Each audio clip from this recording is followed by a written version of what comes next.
कल्पना करा, ब्रह्मा, विष्णू आणि महेश हे तिन्ही देव एका स्त्री समोर बाळ बनले.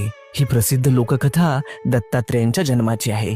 अत्री ऋषी आणि त्यांची पत्नी अनुसया दोघेही महान तपस्वी. अनुसयेचे पतिव्रत्य इतके प्रचंड की त्रिलोकात त्याची चर्चा.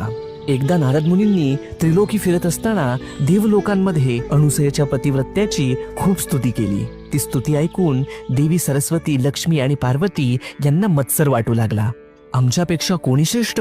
त्यांनी आपल्या पतींना भाग पाडलं की जाऊन अनुसयेची परीक्षा घ्या.